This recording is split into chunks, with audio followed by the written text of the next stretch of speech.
आप रेल में बैठे जा रहे हैं, आपके पेट में भयंकर दर्द हुआ, आपके में क्या हो, मेरे में हुआ, पेट में भयंकर दर्द हुआ। तो मैंने कहा क्या करें क्या करें क्या करें। तो सब सामने आमने जितने लोग बैठे थे ना, तो कोई क्या फलानी गोली ले लो, फलानी ले लो, वो कोई लाया अपनी आयुर्वेद की, कोई अंग्रेजी की, कोई होम्योपैथिक की। एक किसान बुढ़ा बैठा था, उसने कहा भैया एक मेरे पास जब पुड़िया है, और जब भी मेरे पेट में दर्द होता है जैसा तुम्हें हो रहा है वैसा ही होता है, और मैं खाता हूँ तो ठीक हो जाती है, तो ये पुड़िया आप ले लो, खा लो। क्या बरता है, यहाँ बड़े बड़े डॉक्टरों ने मेरी ठीक नहीं कर पाई, तुम किस खेत की मूली है, साफा बांधना तो आता नहीं है ढंग से। फटकार दिया उसे।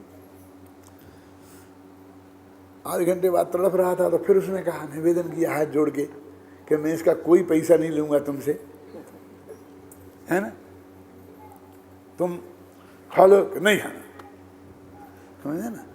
अब वो जिस स्टेशन पे उतरना था ना, तो उतरने लगा, उसे बहुत करुणा आ रही थी, तो वो जाते जाते उसके बगल में वो पुड़िया रख दी और कहा भैया मैं ये छोड़ के जा रहा हूँ, यदि तेरा कोई और इलाज का इंतज़ाम नहीं हो पावे तो एक दफ़े इसे खा के देखना, हो जाएगा तो ठीक, लेकिन तू मरेगा नहीं गारंटी से इस पुड़िया से, ये तू खा लेना। तो वो तो चला गया। अब बहुत भयंकर दर्द हुआ और कोई इलाज नहीं, कोई ठिकाना नहीं, कोई नहीं। उनकी तो खा के देखें, आप समझे ना, समझ, खा के देखें। तो खा के देखी तो एकदम ठीक हो गया। अब क्या करें, वो तो चला गया। कौन था, कहाँ का था, किस गांव का, ना एड्रेस पहुंचा, ना फोन नंबर लिया, ना मोबाइल लिया, चला गया। अब अखबार में विज्ञापन निकालते न, भारत टाइम्स में एक आदमी ऐसा ऐसा मेरे को मिला था, ऐसा किया था, वो जहीं कहीं भी होए तो मैं उसको, जो आदमी उसको खोज के लाएगा उसको कितने लाख डॉलर का इनाम है। क्यों? एक तो वो पहले कि मैं आपसे पूछता हूँ कि उसे आदमी को उस पर विश्वास था क्या नहीं, किस प्रिय देने वाले का, समझना क्या नहीं था, क्या नहीं था, बिल्कुल विश्वास नहीं था ना। लेकिन मैं कहता हूँ विश्वास नहीं था तो पुड़िया खाई क्यों? मरता क्या नहीं करता, कोई सही मरता क्या नहीं करता के हिसाब से विश्वास तो था है? मैंने कहीं ना कोई अंश में तो था ना, ना मामा से काना मामा अच्छा था ना। तो विश्वास के बिना तो पुड़िया खाई नहीं जा सकती, लेकिन जैसा विश्वास खाने के बाद और दर्द कम हुआ वैसा विश्वास पहले नहीं था। तो वो क्या था फिर? विश्वास कहेंगे अविश्वास, कि विश्वास और अविश्वास के बीच में कुछ था। सर्वज्ञ भगवान ने और शास्त्रों में भगवान आत्मा का स्वरूप बताया और उसके हमने जाना और जानकर उस पर विश्वास करके कि जो सर्वज्ञ भगवान ने देखा जाना है वो होगा, कुछ नहीं होगा। जब उसने समझाया था, बहुत क्या ज़्यादा तेरे से बहुत देखे, प्रसाद का क्या होगा हमारे, समझा समझा के हम मर गए। क्यों जी? और जब हमारा स्वर्गवास हो जाए और उसके बाद क्यों उसे ये समझ में आए कि एक पगला ऐसा कहा करता था, लेकिन प्रयोग करके देखें और उसे संबंध दर्शन हो जाए तो उसके हृदय में कितनी श्रद्धा और भक्ति उमड़ेगी, आप कल्पना कर सकते हैं कि नहीं? लेकिन पहले जब वो उसने माना तब भी श्रद्धा तो थी, अश्रद्धा नहीं कह सकते उसे, समझ गए ना। ऐसे ही आगम से और गुरु के मुख से सुनकर पढ़कर ये भी श्रद्धा कहलाती है और इसके आधार से सारे जगत से दृष्टि हट जाती है और स्वभाव में जाती है और फिर वो अतीन्द्रिय आनंद की कणिका जगती है तो वो श्रद्धा पर सील लग जाती है और सम्मत दर्शन प्रकट हो जाता है। तो क्रमबद्ध पर्याय की श्रद्धा में और सम्मत दर्शन की उत्पत्ति में चोली दामन का साथ है। किसी कीमत पर सम्मत दर्शन नहीं होगा क्रमबद्ध पर्याय की श्रद्धा के बिना, क्योंकि दृष्टि इतनी निर्भर हुए बिना स्वभाव के सन्मुख जाती ही नहीं, वो अंदर प्रवेश करीती नहीं, जरा भी उसका काम बाकी रहा, है ना।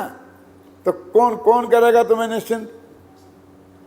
8 वर्ष के बालक से लेकर 60 से लेकर 100 वर्ष तक के बुढ़ों को कौन करेगा निश्चिंत? बेटा के बेटी, आज तक जितनों को किया है इस क्रमबद्ध पर्याय ने किया है, इसलिए क्रमबद्ध पर्याय की सही श्रद्धा ही पुरुषार्थ है, और ये पुरुषार्थ तो इसमें जागृत होता है। आत्मा जो अनंत सुख का कारण है वो उसी का नाम असली पुरुषार्थ है, और वो पुरुषार्थ तो जागृत होता है। अब थोड़ी 2-4 तर्क और दे देता हूँ, 5 मिनट बाकी हैं। सिद्ध भगवान अनंत सुखी हैं, है ना, और उनमें पुरुषार्थ नाम का एक गुण है कि नहीं है, वीर नाम का गुण है, तो उनमें पुरुषार्थ है कि नहीं है। वे किसी का कुछ नहीं करते, बिल्कुल बदला बदली नहीं करते, हमारे ज्ञान का गे कौन बने इसका भी विकल्प नहीं करते। क्यों जी? वे कुछ नहीं करते, फिर भी वे अनंत पुरुषार्थी हैं कि नहीं? अनंत भगवान को तो कह देंगे वे उपदेश देते हैं, सिद्ध भगवान तो वो भी नहीं करते। और यदि वे भी पुरुषार्थी नहीं है, कौन? अनंत वीर के धनी, और जिनके मोक्ष नामक पुरुषार्थ प्रकट हो गया। पुरुषार्थ है धर्म अर्थ काम मोक्ष, मोक्ष नामक पुरुषार्थ जिनके प्रकट हो गया, वे भी पुरुषार्थी नहीं है तो कौन होगा बोलो? अब वे कुछ नहीं करते, तो तुम्हें कुछ करने में पुरुषार्थ लगता है तो हम क्या करें? क्यों? उनके तो पुरुषार्थ का लोप हो जाना चाहिए था ना, लेकिन वे तो अनंत वीर के धनी हैं। जो काम अनंत वीर के धनी नहीं करते हम वो करना चाहते हैं, और उसको पुरुषार्थ कहते हैं। पुरुषार्थ तो अपनी इच्छाओं को की पूर्ति को तुम पुरुषार्थ मानता है। अब वो तो कभी वो तो ऐसा पुरुषार्थ तो नष्ट होना ही चाहिए। ये 4 पुरुषार्थ आते हैं ना, धर्म पुरुषार्थ, अर्थ पुरुषार्थ, काम पुरुषार्थ और मोक्ष पुरुषार्थ। तो काम पुरुषार्थ क्या है? क्यों? बच्चे हर साल बच्चे पैदा करते जाना काम पुरुषार्थ है, कि देवांगनाएं भी डिगाने आए, क्यों? और चित्त में विकृति पैदा नहीं हो, ये काम पुरुषार्थ है। बोलो काम पुरुषार्थ क्या है? वो तो कुत्ता बिल्ली के भी होता है, कीड़े मकोड़ों के भी होता है, उसमें क्या है? वो तो विषय वासना है, पुरुषार्थ क्या है उसमें? और अर्थ पुरुषार्थ, ये पैसा कमाना है, धूल का ढेर इकट्ठा करना है, अर्थ पुरुषार्थ है। बड़े पुरुषार्थी हैं साहब ये, हैं? हमने देखा है खाने को नहीं था, और आज देखो हैं करोड़ों में खेलते हैं। ये अर्थ पुरुषार्थ है। तो क्या है अर्थ पुरुषार्थ? देखो मैं बताता हूँ थोड़ा। एक रास्ते में आप सुबह 5 बजे घूमने जाते हैं, घूमने गए तो यहाँ 10,000 के नोटों की एक गड्डी वहाँ पड़ी थी सड़क पे, किसी की गिर गई थी। अब आपने चारों तरफ देखा कि कोई भी आदमी मुझे नहीं देख रहा है।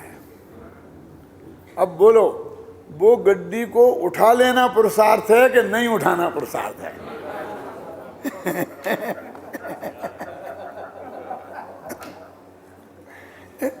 अरे उठा लेना तो ये सहज वृत्ति है नपुंसकों की, है? फिर वो लोभ को जीतना, नहीं उठाना, वो पुरुषार्थ है। अपने उदाहरण आता ना, ये सेठ जी आगे आगे जा रहे थे, सेठानी पीछे पीछे आ रही थी पूजा करने के लिए, तो वहाँ एक हीरा पड़ा था। सेठ जी को चिंता हुई कि सेठानी के निगाह में पड़ गया तो वे उठाए बिना रहेगी नहीं, अपन मंदिर जा रहे, पुण्य करने पाप हो जाएगा। तो पैर से धीरे से उन्होंने उस पर धूल डाल दी। सेठानी देख रही थी, तो वो जहाँ धूल डाली थी उस पर जाके एक लात की ठोकर मारी सेठानी ने, तो अंदर से हीरा चमक गया, कोहिनूर जैसा पड़ा। तो सेठानी बोली, सेठ जी क्या धूल पे धूल डाल रहे थे?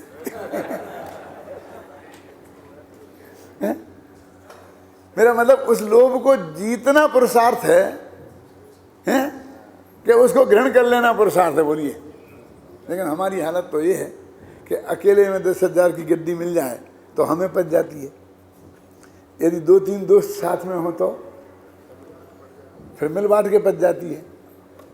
यदि 10-15 लोग साथ में हो तो चलो एक पार्टी दे देंगे अपन,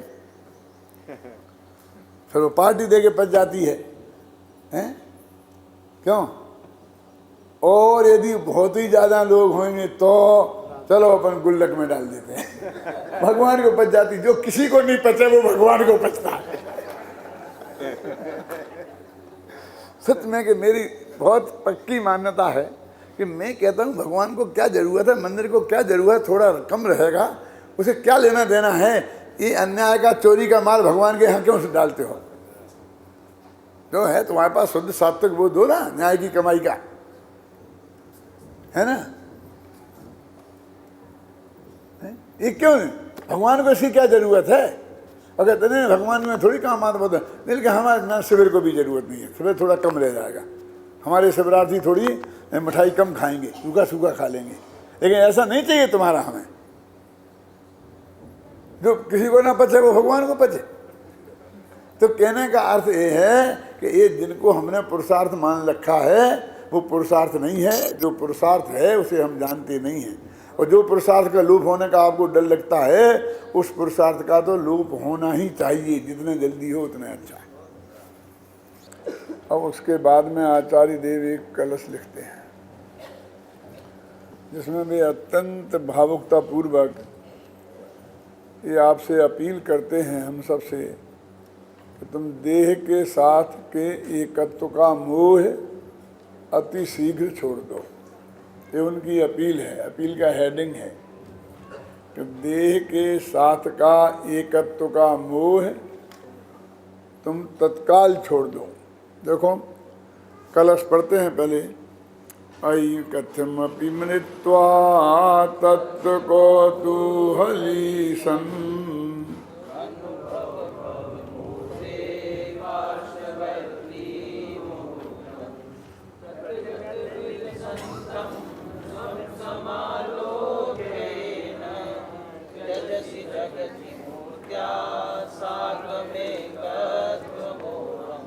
पद्यानुवाद भी पढ़ो। निज तत्व का को तू हलियर पड़ोसी बन देह का, हे आत्मन जैसे बन अनुभव करो। जब भिन्न कर से सुशोभित लख स्वयं को तब शीघ्र ही तुम छोड़ दोगे देह से एकत्व के इस मोह को।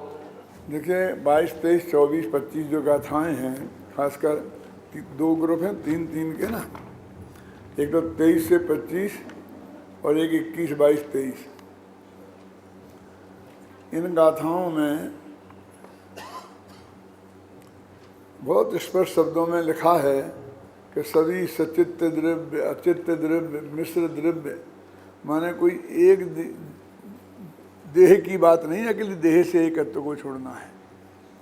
फिर लिखा है बद्ध एवं अबद्ध पुद्गल। अब इसमें क्या बाकी रह गया? जो हमारे साथ हमारे पुण्य पाप कर्म के उदय से बंधे हैं किसी काल तक के लिए, जब तक उनकी स्थिति है ना, वे बद्ध पुद्गल। और जिनसे हमारा कोई आज तक बद्धपना नहीं हुआ है, ऐसे आकाश आदि द्रव्य और पुद्गल भी बहुत ऐसे हैं। क्योंकि 23 प्रकार की वैगणाओं में आत्मा के साथ सिर्फ 5 प्रकार की वैगणाएं बनती हैं। 22 प्रकार की वैगणाएं और एक अणु, ऐसे मिला के 23 प्रकार पुद्गल के भेद हैं। उनमें से आहार वैगणा से आहारक शरीर बनाया अपना औदारिक शरीर, कारमान वैगणा इसे कर्म बने हैं, तेजस वैगणा उसे तेजस कर्म में शरीर बना है, मनोवैगणा से मन बना है, और भाषा वैगणा से हमारी ये भाषा बनती है। तो ये 5 प्रकार के पुद्गल से अपना संबंध है, ये बद्ध है अपने के साथ, समझ लीजिए। अब बाकी जो पुद्गल हैं वे सब अपने से अबद्ध हैं। सुमेर पर्वत का क्या एग्रीमेंट है अपने साथ? क्या 100-200 एकड़ जमीन अपन वहीं भी खरीद लें क्या? तो ऐसा पुण्य तो किसी का है नहीं। मेरे कहने का मतलब जो बद्ध पुद्गल अबद्ध पुद्गल ने ऐसा कहकर दुनिया में कुछ चीज नहीं छोड़ी, पर सबके साथ एकत्व मत तो छोड़ना है। लेकिन इस कलश में आकर उन्होंने अकेले शरीर की बात की, तो वास्तव में ये अकेला शरीर नहीं है, वो सारे बद्ध अबद्ध पुद्गलों का प्रतिनिधि है। वो प्रतिनिधि के रूप में बात होती है। अमेरिका को भारत से बात करनी है तो अपन सब 1 अरब लोग चलो वहाँ कि बेइधर हाँ अपन सबसे बात करेंगे, क्यों? पर हमारा प्रतिनिधि एक प्रधानमंत्री है, वो करेगा, और वहाँ का प्रतिनिधि जो राष्ट्रपति है वो करेंगे। 2 आदमी बात करेंगे, वो कहा जाएगा कि अमेरिका और भारत में बहुत अच्छी बातचीत हुई, क्यों? और बहुत अच्छा समझौता हुआ। करता तो व्यक्ति है ना, लेकिन वो सारे देश का प्रतिनिधि बनता है। तो यहाँ ये शरीर सभी बद्ध अबद्ध पुद्गलों का प्रतिनिधि के रूप में उसकी बात है। इसको ही प्रतिनिधि क्यों बनाया? हिंदुस्तान ने प्रधानमंत्री को ही प्रतिनिधि क्यों बनाया? राष्ट्रपति को बनाना चाहिए था ना। अमेरिका ने राष्ट्रपति को बनाया। नहीं, राष्ट्रपति को नहीं बना सकते अपन, अमेरिका बना सकता है। क्यों? तो अपना जो राष्ट्रपति वो साक्षात जनता के द्वारा चुना हुआ नहीं होता है, वो जनता के चुने हुए प्रतिनिधियों के द्वारा चुना हुआ होता है। वो डायरेक्ट कनेक्शन नहीं है उसका, इसलिए वो हमारा सच्चा प्रतिनिधि नहीं है। वो संवैधानिक प्रतिनिधि है। वो कोई फैसला नहीं कर सकता। अमेरिका से जाके कोई ये फैसला नक्की करके आ जाए और हिंदुस्तान माने, कोई जरूरी नहीं है। लेकिन प्रधानमंत्री डायरेक्ट चुना है, कहा गया है। एमपी बना है, अपने एमपीओं के उनका बहुमत प्राप्त किया है। वहाँ का राष्ट्रपति डायरेक्ट चुना जाता है, इसलिए वो पावर राष्ट्रपति को है। यहाँ के प्रधानमंत्री डायरेक्ट चुना जाता है। क्यों? माने सीधा प्रतिनिधि होनी चाहिए। क्या ऐसा नहीं है कि मैं यहाँ से चला जाऊँ अमेरिका में और भारत का प्रतिनिधि बन के कोई भी समझौता कर जाऊँ, कानूनी समझौता मेरे मान्य है? क्यों? ऐसा नहीं चलेगा। मैं भारत का हूँ ना, और मैं यहाँ भारत का प्रतिनिधित्व करता हूँ। पर हम लोग ऐसा ही करते हैं। कैसा करते हैं ना कि अपने मन से 4 आदमियों को चुन लिया, जो वहाँ के प्रतिनिधि। एक आदमी नेपाली देखा तो ये नेपाल का प्रतिनिधि हो गया। क्यों? एक बिहार का देखा तो ये बिहार का प्रतिनिधित्व हो गया। तो हमारे यहाँ सबका प्रतिनिधित्व है। क्यों ऐसा करते हैं? एक संस्था में से एक आदमी पकड़ लिया अपने मन का, कोई भी आधा पागल जैसा है, और हमको सब का प्रतिनिधित्व हमारे यहाँ मौजूद है अपनी मर्जी से। है? ऐसा नहीं, वो चुने जिसको, ख्याल में है ना। तो इस शरीर को क्यों चुना? इसलिए चुना कि ये शरीर अत्यंत नजदीक के संबंध वाला है इस आत्मा के। क्या? अत्यंत नजदीक का संबंध वाला है ये शरीर। और जब इससे हमारा एकत्व का मोह टूट जाएगा तो बाकी का सबसे तो टूट ही जाएगा। वो एक अमित गिरि आचार्य का वो है ना, एक सामायिक पाठ 32 छंद है ना, उसमें लिखा है कि जब चमड़ी नहीं रहेगी तो रोम कैसे रहेंगे? है ना, आता ना? है? हाँ, चर्म दूर होने पर तन से रोम रहे कैसे। इकबाल जी ने पद्यानुवाद किया है, उसका है, वो संस्कृत भाषा में है। तो ऐसे ही शरीर से जिसका संबंध टूट जाएगा तो और सबसे भी टूट जाएगा, क्योंकि बाकी का संबंध हमारा इनडायरेक्ट है, डायरेक्ट नहीं है। कि देखिए पिता से संबंध क्या है? वो शरीर का जनक है, और चूंकि शरीर में हमारा अपनापन है तो वो पिता है। और शरीर में से हम अपना कनेक्शन काट देंगे तो वो पिता क्या है? ऐसे ही माँ का, ऐसे ही पत्नी का, ऐसे ही पुत्रों का। ये मेन प्लग है, वो मेन प्लग बंद किया तो सब कट जाएंगे। क्यों? अपना पत्नी से तलाक हो जाए फिर अपन ससुराल जाएं तो कैसा स्वागत होगा? वो ससुराल रहेगी? नहीं रहेगी। लेकिन मैंने ध्यान दिया, मैंने ये कहा है कि तलाक हो जाए, मर जाए नहीं कहा। क्यों? मर जाने के बाद रिश्ता कायम रह जाता है। क्यों? क्योंकि हमने उसे छोड़ा नहीं है, वो छूट गया है। और तलाक दिया है माने हमने उसे बुद्धिपूर्वक छोड़ा है। समझ गए ना? तो ऐसी देह को तुम तलाक दो, मरने के इंतजार मत करो। मरने के किससे तो छूट गई कई दफे हैं, लेकिन ऐसे नाता नहीं टूटा, और उसके नाता तोड़ने का जो लाभ है वो नहीं मिला। तुम्हें ऐसे छोड़ना पड़ेगा। क्या छोड़ना पड़ेगा? इसके एकत्व का मोह है। देह को तो अनंत भगवान ने भी नहीं छोड़ा, समोषण में सदैव ही विराजमान थे। तो हमारी समस्या है देह में एकत्व के मोह को छोड़ने की।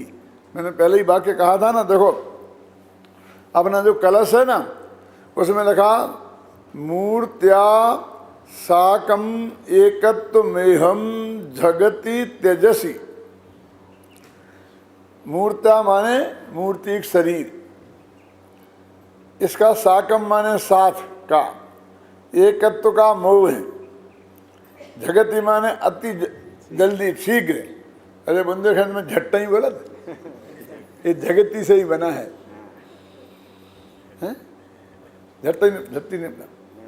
झटती शीघ्र ही, और तेजस्वी। छोड़ो, ये कहते हैं कि देह के साथ के एकत्व का मोह जितना जल्दी संभव हो उतना जल्दी छोड़ दो। ये इस कलश का अंतिम निष्कर्ष है। और फिर अभी बाकी संबोधन करके कहते हैं अयि कठुमपि मृत्वा तत्व को तू हली सन, कि ये काम जो हम तुमसे कह रहे हैं ना, ये काम ऐसा नहीं है कि जिसमें वायदा किया जाए।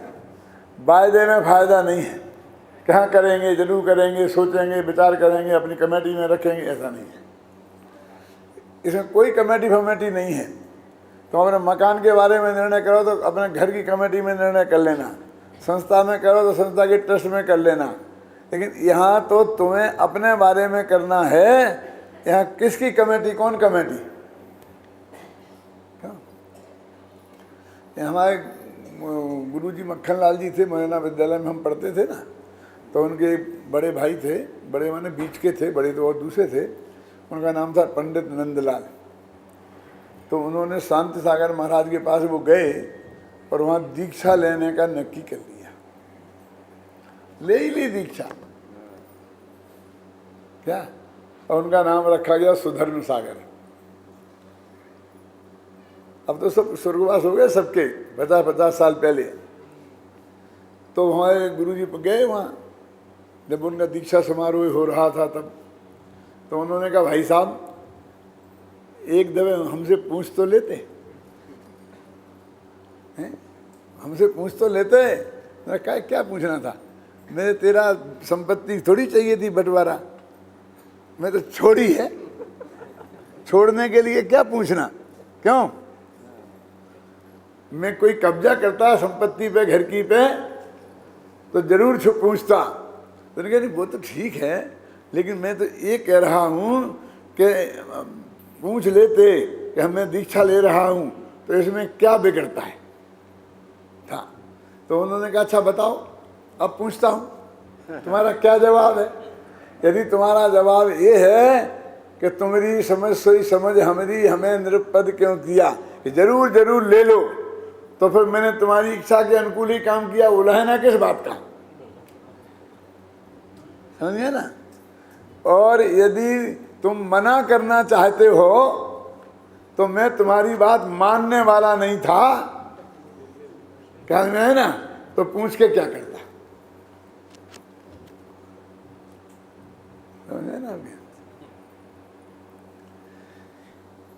ये कहते हैं कि तुम्हें देह से एकत्व के मोह को छोड़ने के लिए किसी से भी जरूरत नहीं है पूछने की। पर एक कारण और है, जरा समझना। पत्नी से एकत्व का मोह छोड़ना हो तो किसी से पूछने की जरूरत नहीं है कि क्या बात कर रहे हो, बिना अदालत के तलाक नहीं होता है। वो तो पत्नी को छोड़ना हो तो समझना, फिर समझना, अंतर समझ में आ रहा है कि नहीं क्या कह रहा हूं मैं, है? उसकी परमिशन, मजिस्ट्रेट की, अदालत की, ये सब की परमिशन की जरूरत कब है? पत्नी को छोड़ना हो तो, उसमें एकत्व का मोह छोड़ना हो तो कोई जरूरत नहीं है। मैंने संबंध तो बिना पूछे ही हो जाता है ना। फिर वो दीक्षा लेते वक्त भले ही वो आचार्य ने लिखा कि आज्ञा मांग कर गए और किस भाषा का प्रयोग किया और क्या किया, उसकी लंबी में भूमिका में अभी नहीं जाना चाहता हूँ। क्यों? वो उतनी औपचारिकता भी तो उसको छोड़ने में है, उससे एकत्व छोड़ने में नहीं है।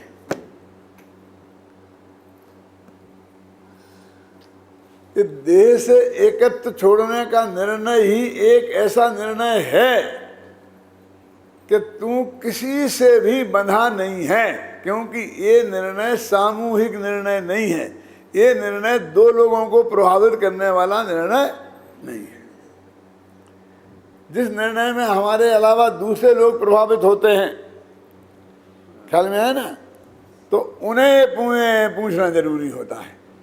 मान लीजिए मैं यहाँ से जाऊँ तो मुझे कह के जाना पड़ेगा कि मुझे बहुत ज़रूरी काम है, मैं जाता हूँ।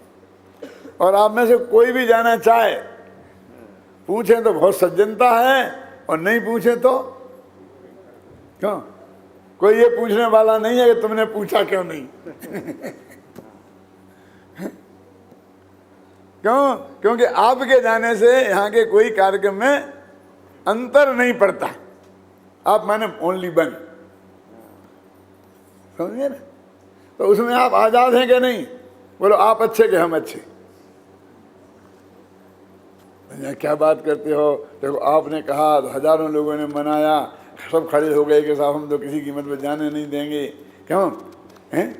और आप नाराज हो गए तो फिर सब जने मना मनू के घर वजह से रोके ही लेंगे। क्यों? और हमें तो कोई रोकेगा नहीं, हम के जा रहे चले जाओ। हम नाराज हो के जाएं तो, खुश हो के जाएं तो, क्यों?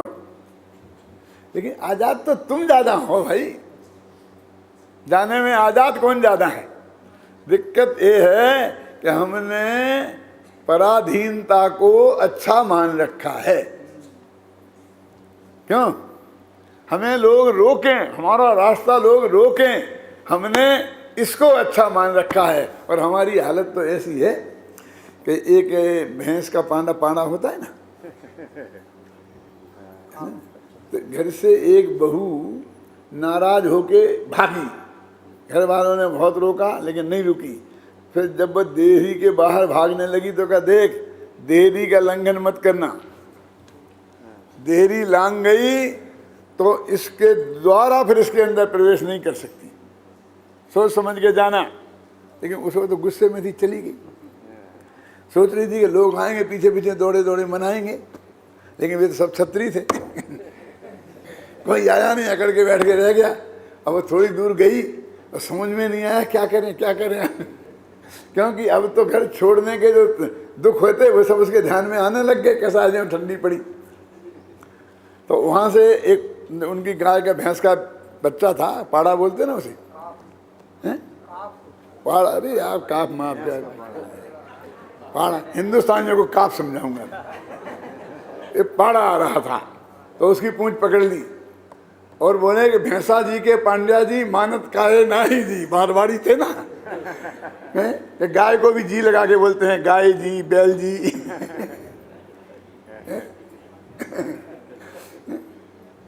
और हरियाणा के लठ साहब लोग, कोई हरियाणा बैठा हो तो नाराज मत हो जाना। हरियाणा का नाम इसलिए लिया हुआ एक आधे ही हो गए, ज्यादा तो हो गए नहीं। क्यों? तो मैंने उसका पूंछ पकड़ के वो आ गई कि मुझे तो पांड्या जी मना के लाए हैं। कौन? आप समझ गए? और तुम्हारा काप माप क्या काम आता मेरे?